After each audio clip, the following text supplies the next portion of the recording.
দেখুন, একটা কথা প্রথমেই জানাতে হয় যে ভোট তো আসছেই। এই রাজনীতির ভোটের আগে পশ্চিমবঙ্গে দীর্ঘদিন ধরে সেই 67 সাল থেকে উত্তপ্ত হয়ে যেত সমস্ত পরিবেশ। অবশ্য তার মধ্যেও একটা শালীনতা বা সভ্যতার ব্যাপার থাকতো, কিন্তু পরবর্তী অধ্যায় অর্থাৎ 77-এ কেন, 69-এ যে ভোটটা হয়েছিল, সেই সময় আমরা খুবই ছোট, একেবারেই ছোট, কিন্তু বেশ মনে আছে সেই ভোটের সময় কিন্তু যথেষ্ট উৎপাত হয়েছিল, বুথদখল হয়েছিল। এই বামেরা তখন দুভাগে ভাগ ছিল, সিপিআই সিপিএম, কিন্তু ওই সময় প্যাক্ট হয়ে গিয়ে মেনলি সিপিএম এর গুন্ডা বাহিনী বুথ টুথ দখল করেছিল টাইম 1969। কিন্তু 77-এ তারা যখন পুরোদস্তুর ক্ষমতা এলো বামফ্রন্ট, তারপরের থেকে যত ভোট হয়েছে, ভোটের ঠিক আগের দিন অব্দি সিপিএম বা বামেরা অ্যালাউ করেছে কংগ্রেসদের, যাও যা খুশি করো, যা খুশি, যে কোনো খুশি বক্তৃতা দাও, যেভাবে খুশি প্রচার করো।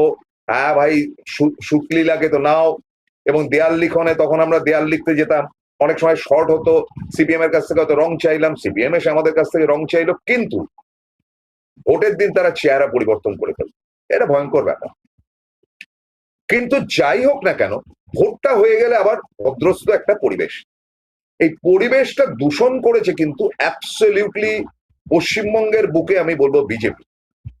খারাপ কথা তাদের নেতাদের মুখে, খারাপ কথা যে এর আগে কোনোদিন হয়নি তা নয়, কিন্তু আমি বলবো যে মমতা বন্দ্যোপাধ্যায় কোনোদিন জ্যোতি বসুকে নিয়ে খারাপ কথা বলেন, মমতা বন্দ্যোপাধ্যায় কোনোদিন বুদ্ধদেব ভট্টাচার্যকে নিয়ে খারাপ কথা বলেন। তার কারণটা হচ্ছে সেই রেসপেক্টটা দিতেন। হ্যাঁ, তৃণমূলের জন্ম যখন হলো, তখন মমতা বন্দ্যোপাধ্যায় সিপিএম কে তুলোধনা করতেন, মানে একেবারে ছালবাগল তুলে দিতেন, কিন্তু মুখ খিস্তি করতেন না, নোংরা কথা বলতেন না, ব্যক্তিগত আক্রমণ করতেন না। তো এই শিক্ষাটা কিন্তু আমরা পেয়েছিলাম ওই সময়টা। এবং বাস্তবিক এটা যে কংগ্রেস যতদিন ক্ষমতায় ছিল, কংগ্রেসেরও 72 সালে বুথ দখল আমরা দেখেছিলাম, কিন্তু ভায়োলেন্স করার সাহসটা কারোর হয়নি। কিন্তু কংগ্রেস তখন যারা করতে, সিদ্ধার্থ রায় থেকে শুরু করে প্রিয়রঞ্জন দাসমুন্সী ইত্যাদি, মমতা তখন কি, মমতা স্কুলে পড়ে, কিন্তু তারা কখনো কুবাক্য প্রয়োগ করেনি। বড় জোর সিদ্ধার্থ রায় বলতেন যে জ্যোতি তো এই বললো, জ্যোতি তো এই করলো, বা জ্যোতিবাবু বলতেন যে সিদ্ধার্থ রায় তো এই, মানে এই দ্যাটস অল। কিন্তু এখন যে কদর্য ভাষা, ব্যক্তিগত আক্রমণ, এবং সে ব্যক্তিগত আক্রমণ এটা ভাববেন না যে সেটা রাজনৈতিক নেতাদের করা হচ্ছে, সাধারণ মানুষকে, অমর্ত্য সেনকে গালাগাল দেওয়া হচ্ছে, যে বাজে লোক, মানে যার পায়ের ধোয়া জল খাওয়ার যোগ্যতা বিজেপির একটি নেতারও পশ্চিমবঙ্গে নেই, ইনক্লুডিং ওই কি লাহিড়ী যিনি দাঁড়ান, মানে যিনি অর্থনীতিবিদ, এতে দাঁড়ান বালুরঘাট না ওইখানে কোথায়, তারও সেই অমর্ত্য সেনের পায়ের পা ধরে শিক্ষা নেওয়ার প্রয়োজন আছে। কিন্তু হলে কি হবে, কদর্য কুৎসিত ভাষার আমদানি তারা করেছে, এটা নাকি কালচার আরএসএস এর বলে প্রয়োগ করা হলেও আমি ব্যক্তিগতভাবে মনে করি যে এটা কিন্তু আরএসএস করছে না। এটা মেনলি নব্য বিজেপি যারা যারা অন্য দল থেকে বিজেপিতে এসছে, বিশেষ করে সিপিএম থেকে, বা সিপিএম এর কালচার যাদের মধ্যে রয়েছে, বা তৃণমূলের থেকে যারা এসছে, তাদের তৃণমূলের উপর একটা অগাধ রাগে যা মুখে আসছে তাই বলছে। ভেরি ইন্টারেস্টিং কয়েকটা পয়েন্ট আজকে আপনাদের কাছে তুলে ধরবো। তবে কি জানেন, যে এই সময়টাতে আমি দেখতে পাচ্ছি যে অস্বাভাবিক ভাবে ঠান্ডা মাথায় চলছে, যেটা কিন্তু এর আগে আমরা দেখেছি যে মাথা গরম করতে এবং মাথা গরম করে অনেক কিছু কথাবার্তা বলতে মমতা বন্দ্যোপাধ্যায় যখন মুখ্যমন্ত্রী ছিলেন, বা অভিষেক যখনও ফিল্ডে আসেননি। কিন্তু এটা বাস্তব যে অভিষেক বন্দ্যোপাধ্যায় যেদিন থেকে দায়িত্ব নিয়েছেন, সেদিন থেকে অ্যাবসলিউটলি একটি কথা বলতে পারি, যে অভিষেক কিন্তু ঠান্ডা মাথায় খেলছেন এবং প্রত্যেকের দায়িত্ব নিচ্ছেন, এবং দায়িত্ব নিচ্ছেন বাচ্চা ছেলে, 36-37 বছর বয়স হার্ডলি, কিন্তু তিনি দায়িত্ব নিয়ে প্রত্যেকের পাশে দাঁড়াচ্ছেন এবং লিডারশিপ দেখাচ্ছেন। এটা কিন্তু শেখার।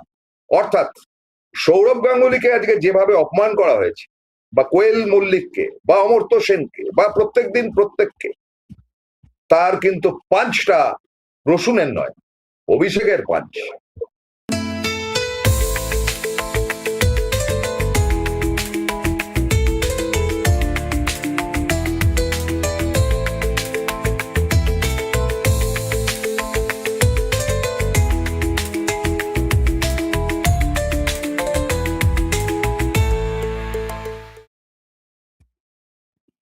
স্বাগতম, নমস্কার, আসসালামু আলাইকুম। জুম্মাবারে আবার ফের উপস্থিত, এবং আপনারা জানেন যে রমজান মাস চলছে, দোল উৎসব চলে গেছে। সুতরাং এরকম একটি শুভ মুহূর্ত কিন্তু আজকে আর কিছুক্ষণের মধ্যে প্রতিবাদ মুহূর্তে পরিণত হবে। কারণ আপনারা জানেন যে যেভাবে এসআইআর চেপে বসেছে, এবং আমারই আমার পরিচিত এক মানে গাড়ির চালক, ড্রাইভার, আমি অবাক হয়ে দেখলাম যে তার স্ত্রী, সে খুব দুঃখ করে বলছে যে আমার বউ তো এখানেই জন্মেছে, এখানেই সব, তার নামটা বাদ দিয়ে দিয়েছে। তাই বললাম যে তুই ঘাবড়ে যাচ্ছিস কেন, গিয়ে ওটা চ্যালেঞ্জ কর। তো এরকম একটা অব্যবস্থার মধ্যে দাঁড় করিয়ে দিয়েছে জ্ঞানেশ কুমার, মানে জঘন্যতম। তার প্রতিবাদে আজকে মমতা বন্দ্যোপাধ্যায় মাঠে নামছেন, এবং এসপ্ল্যানেড এতে স্টে, ওখানে মঞ্চ তৈরি করা হয়েছে, এবং তার সঙ্গে কিন্তু আজকে উপস্থিত থাকবেন অভিষেক বন্দ্যোপাধ্যায়। এবং অভিষেকের এই লিডারশিপে যেভাবে এগোচ্ছে, তাতে করে আসার কথা এটা যে অত্যন্ত বুদ্ধিদীপ্ত, স্টেপ বাই স্টেপ, এবং যেভাবে মাথা ঠান্ডা রেখে চারজন গতকাল তারা রাজ্যসভার মানে ক্যান্ডিডেট হিসেবে তারা সই করলেন। আপনারা তো জানেন, সেই ছবি আপনারা দেখেছেন, যে বাবুল সুপ্রিয় থেকে শুরু করে সেই আইনজীবী ভদ্রমহিলা, এবং আমাদের প্রাক্তন পুলিশ কর্তা, এবং কোয়েল মল্লিক, মানে রাজীব কুমারের কথা বলছি। তো এরা কালকে বিধানসভায় গিয়ে সই সাবুত করে এসছেন, এবং তার সঙ্গে সঙ্গে বিজেপির থেকে যিনি সই করেছেন বা যিনি ক্যান্ডিডেট হচ্ছেন তিনি রাহুল সিনহা। একটি কথা বলি যে রাহুল বাবুর সঙ্গে আমার দীর্ঘদিনের আলাপ, ভদ্রলোক, জেনুইন, এবং রাহুল বাবু হয়তো জীবনে প্রতিটি ভোট হেরেছেন, মানে ভোটে দাঁড়িয়ে, কিন্তু রাহুল বাবুর মতো ভদ্রলোক খুব কম বিজেপিতে আছে। অনেক সময় উল্টো পাল্টা হয়তো কথা, দাঁত হাসি মেরে বলেছেন, কিন্তু ভেতরটা পরিষ্কার ঝকঝকে দিলীপ ঘোষের মতনই। দিলীপ ঘোষের থেকেও অনেক আগে অনেক কষ্ট করে তিনি দল করেছে। এই যে তৃণমূলের টোটাল টিম, বিশ্ব বাংলাকে কৃতজ্ঞতা জানাই, তাদের কাছ থেকে ছবিটা আমরা পেয়েছি।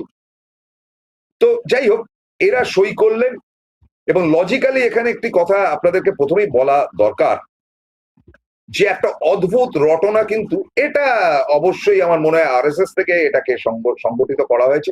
সেটা হচ্ছে যে বাজারে কতগুলো কথা ছড়িয়ে দেওয়া হচ্ছে। আপনাদেরকে বলি স্টেপ বাই স্টেপ, আজকে খুব ইন্টারেস্টিং প্রোগ্রাম। মানে হয় না যে সিপিএম পার্টিতে দেখবেন যে বিমান বোস যা বললো, পাড়ায় যে মুদির দোকানটা চালায় সেও একই ডায়লগ বলবে, মানে সিপিএম যারা জমানায়।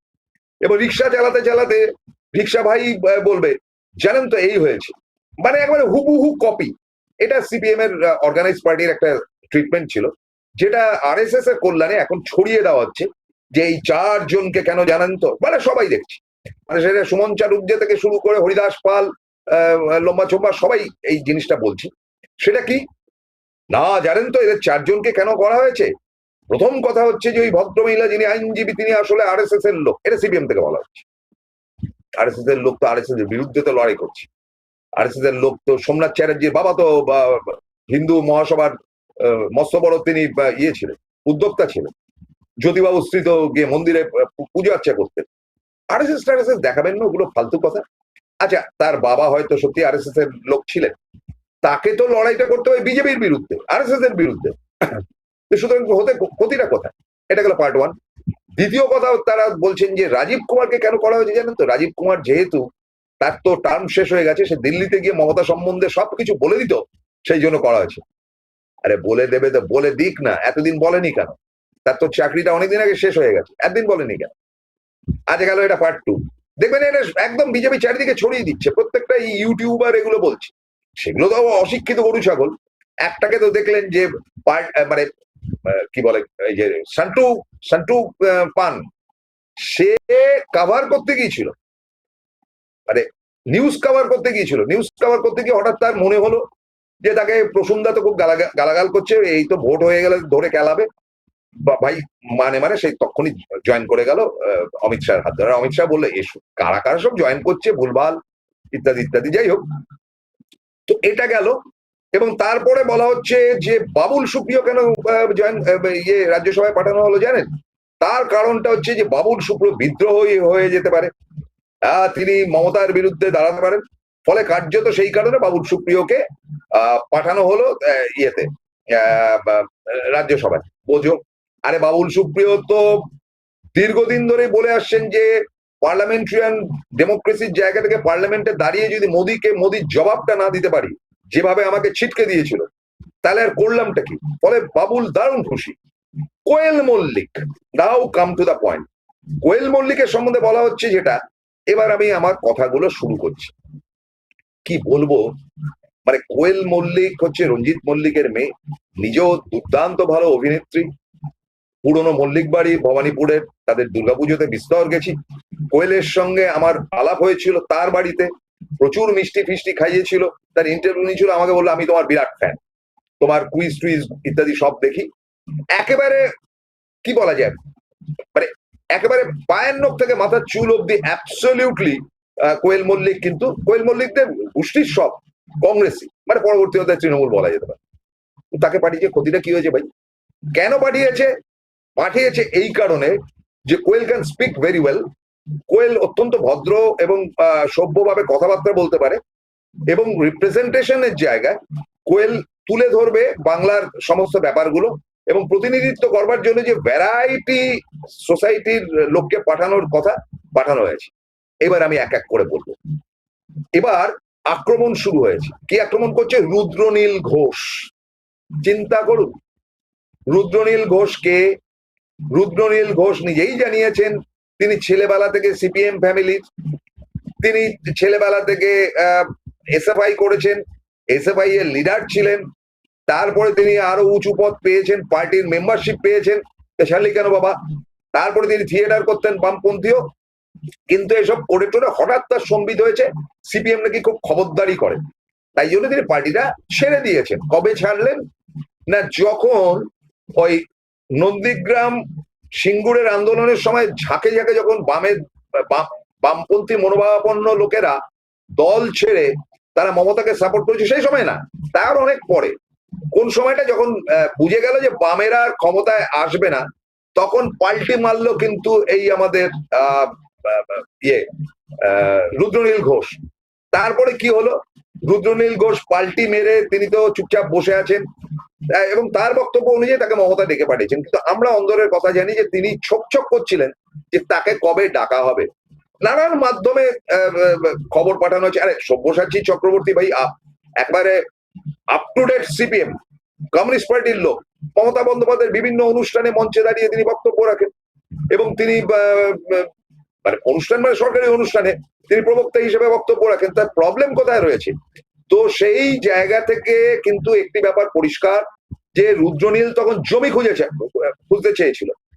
তারপরে জমি খুঁজে যখন পাচ্ছিল না, তারপরে 2013 না 14-তে তিনি মমতা বন্দ্যোপাধ্যায়ের সঙ্গে তার সাক্ষাৎ হয়, এবং মমতা বন্দ্যোপাধ্যায় তাকে দায়িত্ব দেন।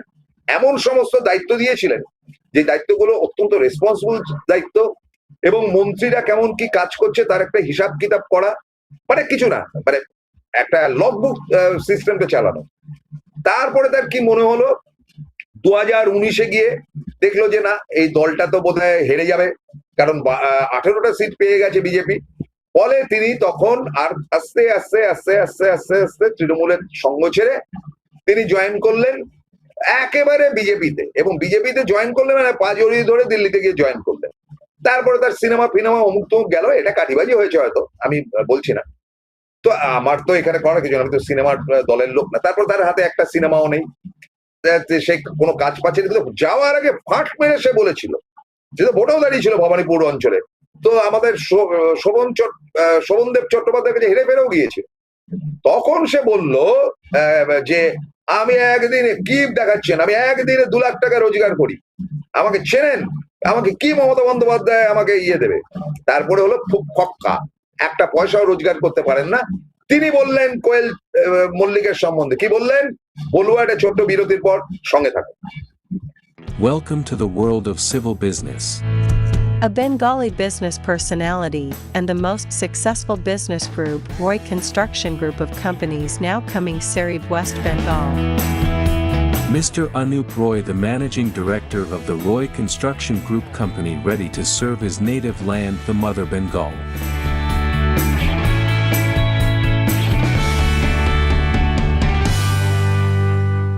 এবার সাধ্যের মধ্যেই হবে মধ্যবিত্তের স্বাদ পূরণ। নতুন বাড়ি, নতুন স্বপ্ন, সুখের নতুন অধ্যায় শুরু হোক এই উৎসবে। Ashoka group, রিডিফাইনিং realty. ফোন করুন 9163502850। ফিরলাম বিরতির পর। কে রুদ্রনীল ঘোষ? কি তার এক্সিস্টেন্স? কি তার ক্যাপাসিটি? বারবার দল পাল্টানো একটা পাল্টিবাজ ছেলে, সে বসে কিম্বুত কিমাকার কথাবার্তা বলে শুভেন্দু অধিকারীর নাকি ঘনিষ্ঠ। এমন ঘনিষ্ঠ, এত শিক্ষিত, এত তার প্যারামিটার হাই, যে তাকে রাজ্যসভায় পাঠানোর প্রয়োজন বোধ করেনি। কারণটা হচ্ছে আরএসএস ঠিক করেছে রাহুল সিনহা যাবে, ওর কথা ভাবাও হয়নি, এবং যে কমিটি হয়েছে একটাতেও রুদ্রনীলকে রাখা হয়নি। তা তিনি সেই ভাববেগ নিয়ে তিনি বলছেন, জানেন আসলে কোয়েল মল্লিক জঘন্য ব্যাপার। এই মমতা বন্দ্যোপাধ্যায় এবং তার টিমকে আদ্যশ্রাদ্ধ করার পর কোয়েল মল্লিক কেন গেল তৃণমূলে, তাই নিয়ে তিনি সমালোচনা। মানে এটা যদি ছোট লোক হতাম আমি বলে তোর তাতে তোর বাপের কি, তোর বাবার কি, এটা বলতাম, বলছি না কিন্তু বলতাম, মানে অন্যেরা বলছে তোর বাপের কি, স্বাভাবিক ভাই, তোমার কি আসে যায়? তুমি 14 বার দল পাল্টিবাজি করে তুমি এখন বিজেপি করছো, কি কোয়েল মল্লিক বিজেপিতে গেলে তো এই কথাটা বলতে না। কোয়েল মল্লিক শিক্ষিতা, কোয়েল মল্লিক ভালো অভিনেত্রী, নাম্বার 1 তো ছিলেন। কোয়েল মল্লিক এখন সময় দিতে পারবেন। কোয়েল মল্লিককে পাঠানো হয়েছে, রিপ্রেজেন্ট করবেন তিনি বাংলাকে, বাংলা কৃষ্টি সাহিত্য, এবং কোয়েলের বিস্তর বিভিন্ন ব্যাপারে পড়াশোনা রয়েছে, ইংরেজি হিন্দি অসম্ভব ভালো জানে, বেশ করেছে। তো তিনি একবারে জ্ঞান দিয়ে যাতা কথা বললেন কিছু। এটা সিলেক্ট কে করেছেন? ডেফিনেটলি মমতা বন্দ্যোপাধ্যায়, কিন্তু প্রাথমিক কাজটা কে করেছেন? অভিষেক বন্দ্যোপাধ্যায়। নাও কাম টু দ্য পয়েন্ট যে অভিষেক দায়িত্বটা নিয়ে যে করছে, অভিষেক এখন কিন্তু কি ম্যান অফ তৃণমূল কংগ্রেস, এবং তিনি দায়িত্ব নিয়ে এই সিলেকশন গুলো করছেন, এবং সিলেকশনটা করার পর 3টে ডেকারে যাচ্ছে। আপনাদের আগেও বলেছি, প্রথমে আইপ্যাক জানাচ্ছে, আইপ্যাকের পর অভিষেকের নিজের টিম সেটাকে সিলেক্ট করছে, ফাইনালি সেটা মমতা বন্দ্যোপাধ্যায়কে দিয়ে পাস করানো হচ্ছে। এবং এখনো আপনাদের বলছি যে অভিষেক বন্দ্যোপাধ্যায় এতটাই ক্ষমতাবান এই মুহূর্তে যে তার কথা অলমোস্ট শেষ কথা, মানে সইটা মমতা বন্দ্যোপাধ্যায় করছে। ডেফিনেটলি মমতা বন্দ্যোপাধ্যায় তার উপর তার ইদানিং কালের কাজে কমবে এটা ভরসা করতে পেরেছেন যে অভিষেকের দ্বারা হবে, ও পারবে। অভিষেক বলেছি কুল ডাউন, কে রুদ্রনীল কি বলছে না বলছে পাত্তা দেওয়ার দরকার নেই, তাহলে এদের টিআরপি হাই হয়ে যাবে, সবাই মুখে কুরুক, কেউ কিছু বলেন। আমি বলেছি তুমি বলার কে হে? হরিদাস পাল কে বলা? তুমি ভূত সেজে ঘুরে বেড়াচ্ছে, একটা সিনেমায় চান্স পায় না, বম্বেতে গিয়েছো। আমি এখন বম্বেতে চান্স পেয়েছি, আমি এখন বম্বেতে এমন একটা সিনেমা করেছি অজয় দেবগনের সঙ্গে, তারপরে বম্বের লোকেরা বলছে এই মালকে নেওয়া যাবে না, বিটকেল বিদ্রুটে। আমি বলছি না যে তিনি খারাপ অভিনেতা, কিন্তু তিনি পাত্তা পাচ্ছেন না। ভাই আমি কি করবো? ভাই যাও প্রডিউসারদের সঙ্গে কথা বলো, গিয়ে বলো যে আমি দল ছেড়ে দিচ্ছি, আমাকে সিনেমায় চান্স দিই। তা নয়তো ভাই তুমি বিজেপি করো, বিজেপির একটি মিটিংয়েও তোমাকে পাত্তা দেয় না। নরেন্দ্র মোদী এলো, সে এলো, অমিত শাহ তো রেগুলার, এই তো অমিত শাহ এসে ঘুরে গেল দোলের সময়, তোমাকে তো ডাকেনি বাবা, কেন ফালতু ফ্যাচর করছে? আরেকজন হচ্ছে সন্ময় বাড়ুজ্জেনা ব্যানার্জি, কি জানি, আমি বলেছি, দল থেকে ঘাত ধরে বের করে দিয়েছে। 2 লাখ টাকা মায়না পেত, ওই কি বা দক্ষিণ নাকি কোঙ্কন রেল নাকি সের একটা চেয়ারম্যান করেছিল, ঘরে বসে 2 লাখ টাকা পাচ্ছিল, সহ্য হলো না, পকর করেছে, বের করে দিয়েছে। ব্যাপার এখান থেকে 7 ঘাটের জল খাওয়া কংগ্রেস করতো, তার আগে কি আনন্দবাজারে চাকরি করতো। আমি খোঁজ নিয়ে দেখলাম আনন্দবাজারে সে ওই অ্যাডভার্টাইজ জোগাড় করতো। সে একেবারে ঘোরতর মমতা বিরোধী, যা পাচ্ছে বলে যাচ্ছে, কি একটা খুলে রেখেছে করে বলে যাচ্ছে, মানে ক্লাউন কতগুলো। সবশেষ আমার চরিত্র হচ্ছে সৌরভ গাঙ্গুলি, যাকে নিয়ে আমাদের হেড। আচ্ছা আপনি আমাকে মানে নির্ভেজাল বিচার করুন তো আমার প্রিয় দর্শক, যে সৌরভ গাঙ্গুলি কি বাংলার গর্ব নয়? সৌরভ গাঙ্গুলি, পঙ্কজ রায় খেলেছিল 50-এর দশকে, তারপরে দীর্ঘদিন বাদে ধারাবাহিকভাবে যে বাঙালি খেলেছে, সুব্রত গুহ চান্স পেয়েছিল আউট, অম্বর রায় চান্স পেয়েছিল আউট, পুচা চান্স পেয়েছিল, মানে পঙ্কজদার ছেলে, আউট, কিন্তু ধারাবাহিকভাবে 100-র উপর টেস্ট খেলে এবং ভারতের ক্যাপ্টেন্সি করেছে দীর্ঘ 4 বছর ধরে, এবং তার হাতে উঠে এসছে নানান ট্রফি। সৌরভ ফালতু, বেকার, বাজে, তাকে যা খুশিতেই বলা যেতে পারে। কে বলছে? সজল ঘোষ। কে তিনি? কি তার এক্সিস্টেন্স? না তিনি ওই বউবাজার অঞ্চলে তিনি বসে কাপ্তানি মারেন এবং মুখ দিয়ে নর্দমার মতন কথাবার্তা বলে, নর্দমার মতন যা পারেন। আমাকেও তো ইনসাল্ট করেছিল ওই পুজোর ষষ্ঠীর দিন, আমাকে ডেকে তুমি যা দেখে নেবো। খারাপ কথা বললাম না, তুই আমার লবাটা ছিঁড়বি, বুঝতে পেরেছিস তো? তো যাই হোক, একেও ডাকেনি, একেও কোনো কমিটিতে ডাকেনি, কোনো কমিটিতে রাখেনি। ইনি এখন ঘুরঘুর করছে, ফের যদি বরানগরের একটা সিট পাওয়া যায় কিংবা ধর্মতলা অঞ্চলে। আরে শুভেন্দুকেই পাত্তা দিচ্ছে না তো শুভেন্দুর চামচাদের কি করবে? কি বললেন ইনি? ইনি বললেন যে ইয়ে ফালতু, এই আমাদের অমর্ত্য সেন ফালতু, আর সৌরভ হচ্ছে দালাল, এর বিচার করবেন না। সৌরভ কি দালালি করেছে? যে সৌরভ মমতা বন্দ্যোপাধ্যায়ের বিভিন্ন সরকারি অনুষ্ঠানে তিনি যান, দেখেছেন 21শে জুলাই তাকে মঞ্চে দেখেছেন, মমতা বন্দ্যোপাধ্যায় যখন ধর্ণা মঞ্চে বা বিভিন্ন জায়গায় যায় তিনি বসে আছেন, কোনো সময় পেয়েছেন? এমনকি তার স্ত্রী সেখানে গিয়ে ডান্স করেছে সরকারি অনুষ্ঠান ছাড়া। আমি যদি বলি যে বিজেপির অনুষ্ঠানে যেটা ইয়েতে হয়েছিল আপনার কি বলে কেন্দ্রীয় সরকার নরেন্দ্র মোদী ঘরে দিয়ে এসেছিলেন, সেখানেও তো তিনি নেচেছিলেন। তিনি প্রফেশনাল ডান্সার, পয়সা পেয়েছেন, তিনি নেচেছেন, তো তাতে কিছু আসে যায় না। আর মমতার অনুষ্ঠানে যদি বিনা পয়সা নেচে থাকেন তার ব্যাপার। এবার মমতা বন্দ্যোপাধ্যায় তাকে ব্র্যান্ড অ্যাম্বাসাডার করেছেন। ভাই, ব্র্যান্ড অ্যাম্বাসাডার যাকে খুশি করা যেতে পারে, কারণ এটা একটা সম্মানের পথ। তার মনে হয়েছে যে ব্র্যান্ড অ্যাম্বাসাডার, সিপিএম এর আমলে তো বসন্ত চৌধুরীকেও ব্র্যান্ড অ্যাম্বাসাডার করা হয়েছে। বসন্ত চৌধুরী কি সিপিএম এর লোক? তিনি চলচ্চিত্র অভিনেতা মাত্র, কোনোদিনই তিনি কোনো পার্টিবাজি করেছেন বলে জানি না। অভিনেতা বসন্ত চৌধুরীর কথা বলছি। তো সৌরভকে ব্র্যান্ড অ্যাম্বাসাডার করা হয়েছে। তো যাই হোক, তো সেই সৌরভ এখন আমাদের সিএবির চেয়ারম্যান বা প্রেসিডেন্ট বলা যেতে পারে। তার সঙ্গে কম নষ্টামি করেনি বিজেপি। মানে তাকে প্রেসিডেন্ট করেছিল বিসিসিআই এর টার্মস কন্ডিশন ছিল তুমি বিজেপিতে জয়েন করো, মমতার বিরুদ্ধে দাঁড়াও 2021।